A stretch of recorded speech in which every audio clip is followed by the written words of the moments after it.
Then it's Spurling.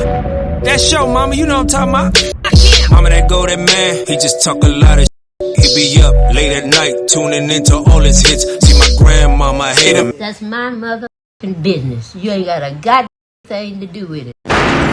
Imports, and it's a no return policy. It's a no return policy. Somebody said they can't hear the sound. Hold on a minute. Let me see. Can you hear the sound now? Okay, yeah. Somebody said FBAs are imports, and there's a no return policy. Africa don't want us. They'll let you know if you ask them. They are not white. No, no, no. No, you can. No, you cannot come here. Okay. We're the descendants of enslaved, the builders. And look, again, and I want to keep running this back to you all. We are not, all of our ancestors were not slaves. All of our African ancestors were not slaves. We were here before 1619 when the first slaves from Africa came. We were here before that. Somebody's saying, am I muted or not? Can you guys hear me? Somebody keeps saying, am I muted or not? Y'all need to make up y'all mind. Okay? You need to make up your mind. Am I muted or not? Somebody say they can't hear. Lord have mercy. Microphone check. Microphone. Y'all, some of you all are saying you can't hear. Some of you saying you can't hear. Y'all need to make up y'all mind. That's what you need to do. Okay? They say I'm good now. All right. That's good. Well, let's get back to it. Okay, let's get on back to it. All right. Again, we were born here. We didn't arrive here. Okay, we didn't flee from danger. Okay, it's something we had to face. All right, we didn't come to the banquet. Right, we cooked the damn meal. That's us. That's why our place is non-negotiable. And that's why we don't have to beg, okay? We demand.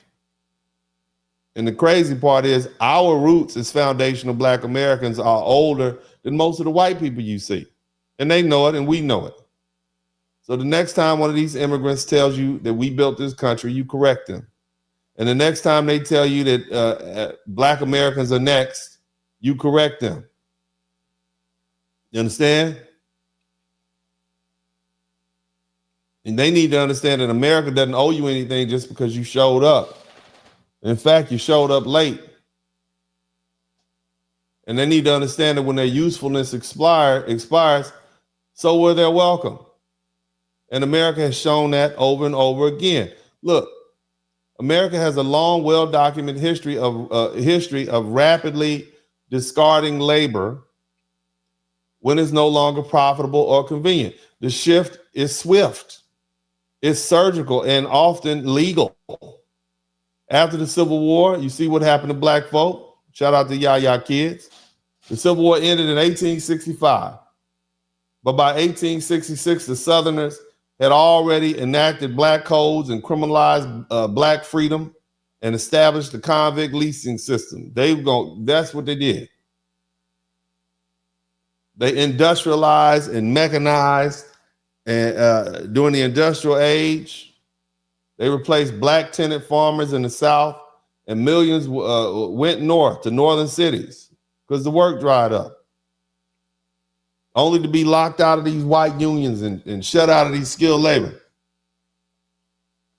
Many of you all remember this. When automation hit factories in the 1970s and 80s, Black industrial working class, they were replaced in Detroit, Gary, Indiana, East St. Louis.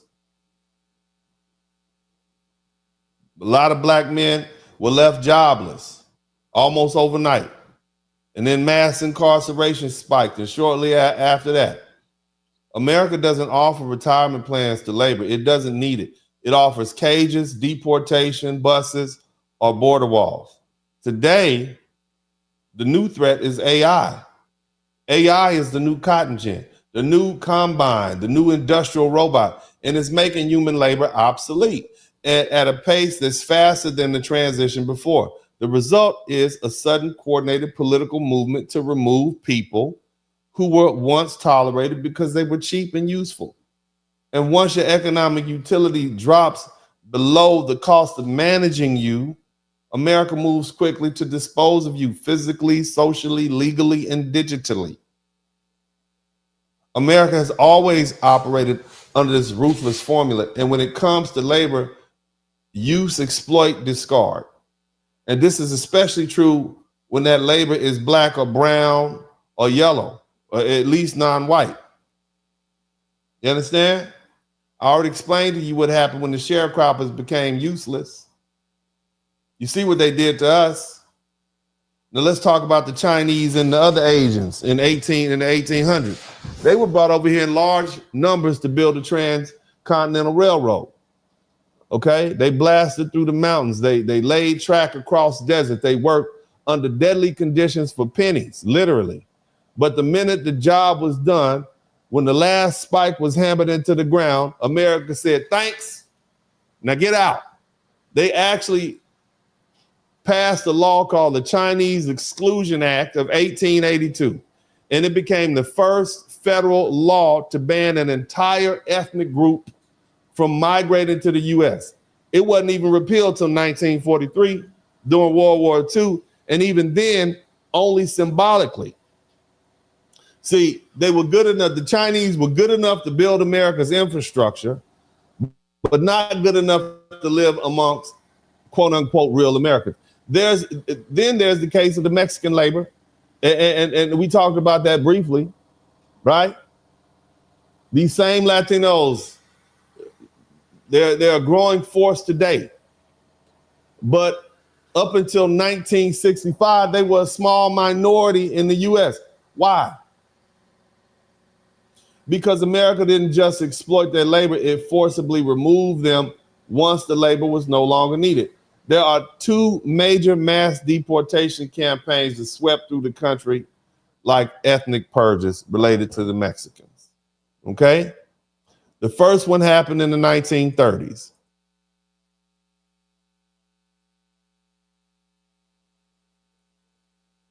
The first one happened in the 1930s. I explained it during the Great Depression. 60% of the Mexicans that were rounded up, and it was 1 million of them, 60% of the Mexicans that were deported were U.S. citizens born and raised in the United States. No lawyers, no hearings. Families just ripped apart, dropped across the border like trash. The second time, 1954, many of you are alive. Somebody type Operation Wetback in the chat room. The U.S. government deported over another 1 million more Mexicans in a campaign that was so violent. It was so violent, many folk died of heat stroke and starvation in the desert. This is how they did to Mexican people. This is 1954. There are people who are still alive who can remember that. And again, to the American citizens, it didn't matter. Now, of course, you're always going to have people out there performing, oh my God, this is a violation of due process. It didn't matter. The work was drying up and the system was cleaning house. And when labor is needed, America throws open its gates. But when the work dries up, they roll out the buses, they bulldoze the welcome mat, and you're out of here. So let's be clear. This country has always treated labor like fuel. It's been meant to burn, not preserve. From the enslaved Africans to exploited Chinese to the deported Mexicans. We invite them in, and when their profit is made, we exploit, when there's money to be made, and then we exploit them without mercy, and then we expel them the moment they're no longer useful. And now here we are in 2025. The new labor class is no longer human. It is AI, it is robots, it is algorithms, it's machines, no lunch breaks, no unions, no lawsuits. So guess what? The system is once again going into removal mode. Only this time it's targeted at everyone: immigrants, refugees, low-income workers, anyone who can be replaced by software or hardware. And if you don't understand that, you're just the next iteration in a long line of disposable labor. If you don't get that, you haven't been paying attention. This is the brutal rhythm of the American economy. Ask the black man. Ask the black man who lost his land in the South. Ask the Chinese worker driven back across the Pacific. Ask the Mexican mother deported with an American birth certificate in her purse. This is how America works. Not with gratitude, not with loyalty, but with cold profit-driven amnesia. And once you've served your purpose, we don't thank you. We erase you. You understand that? And we changed the laws. We freed the slaves and enacted the 13th Amendment. Think about that. The 13th Amendment said we can put them in jail if they're criminals. And then they come up with a whole bunch of laws. We still needed the labor, right? And I say we because I'm an American too. This is our bloody, ugly history. Accept it.